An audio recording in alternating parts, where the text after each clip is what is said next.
Hey everyone, I'm teen writer Noah Barfield, author of this incredible, amazing action fantasy novel Legendland, which is on Amazon now, and I'll provide a link for it below so you can all look at it and gaze at it and buy it and marvel at its beauty, like I have done for countless hours now. Anyway, this is Writer's Corner. Thank you for joining me today. Now, this is the first Writer's Corner I've done in a while, so I want to make it special. I'm going to talk about one of the most key elements, in my opinion, of a good story, and that is natural, realistic dialogue. And I know you might be thinking, I'm a person, I know other people, we talk, I talk to people, I know other people that talk to other people, so naturally, my characters are going to talk like people, like real people.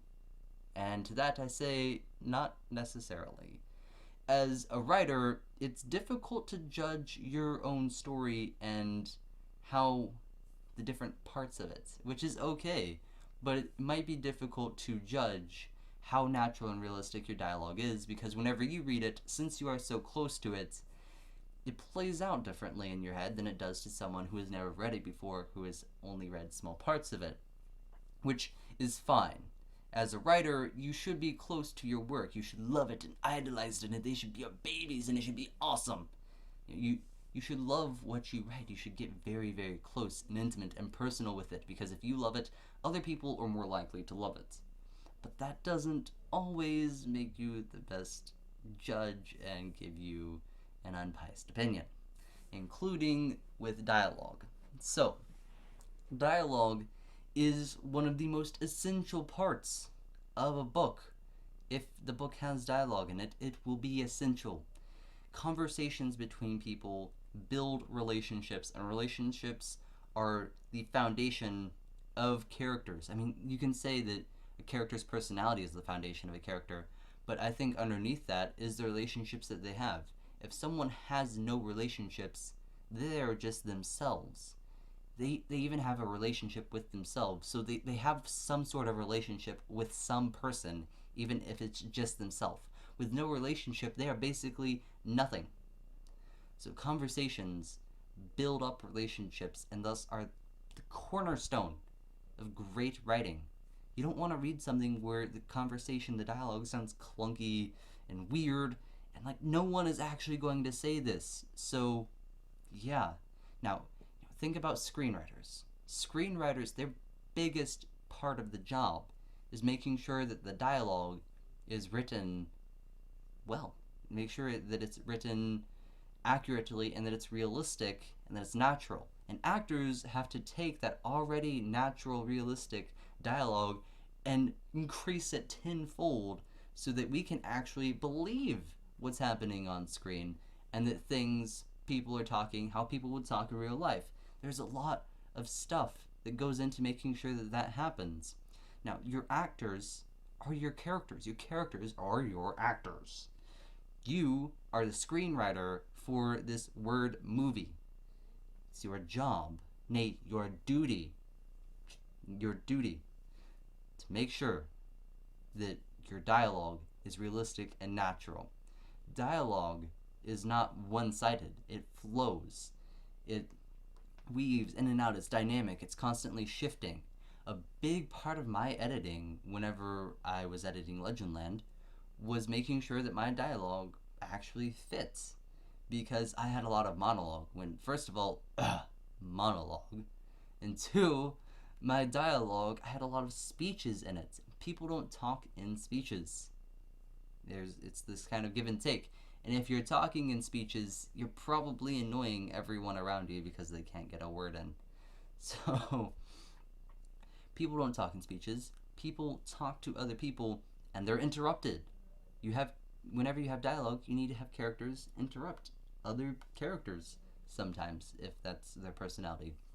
Also, whenever people talk, they stutter.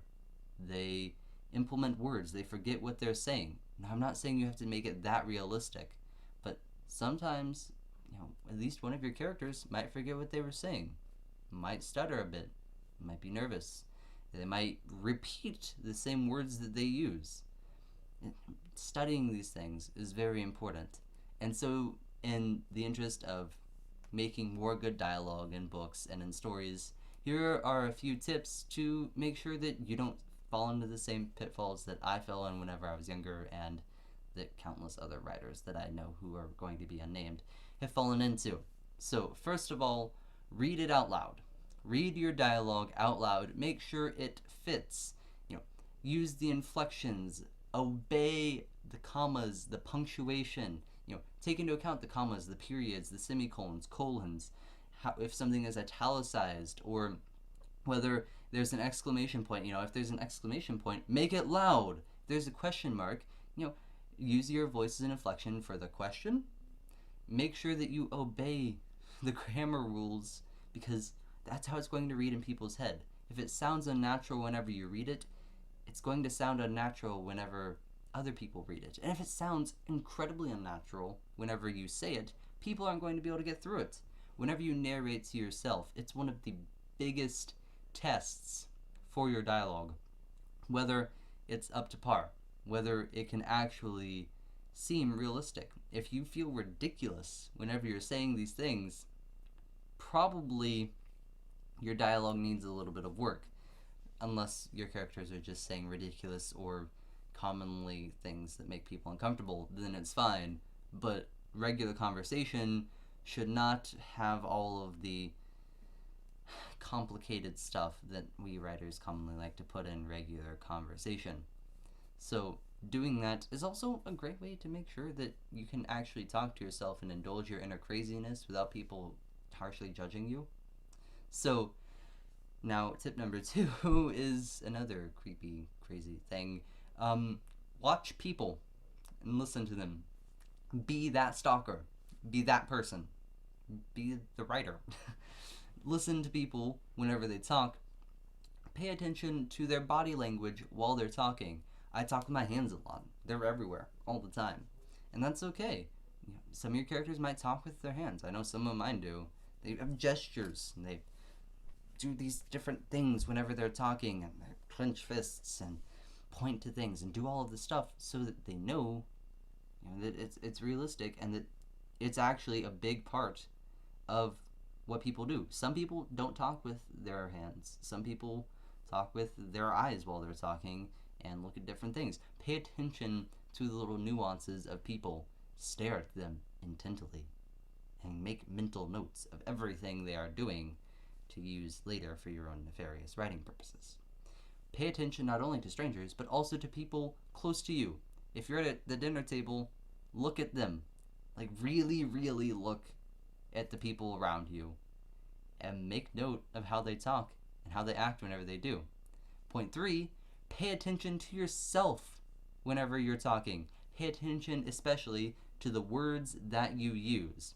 If you don't use words like verbatim in your everyday conversation, your characters probably aren't going to either. If you don't use the word perfunctory, which I don't know if that's even a word, but if you don't use that every day, your characters probably aren't going to use it ever.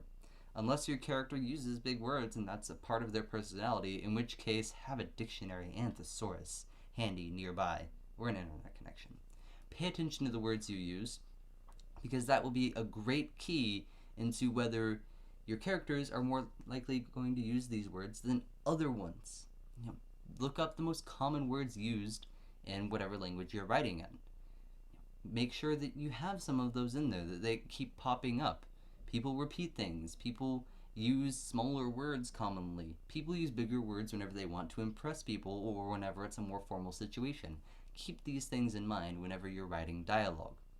Now, these are just a few tips to helping make sure that your dialogue is as good as it can possibly be. No one can ever get it perfect, but we can all do our best to make sure that dialogue seems more natural, more realistic, that it flows better, that it's dynamic and constantly shifting like dialogue is in real life. We have dialogue every day, probably.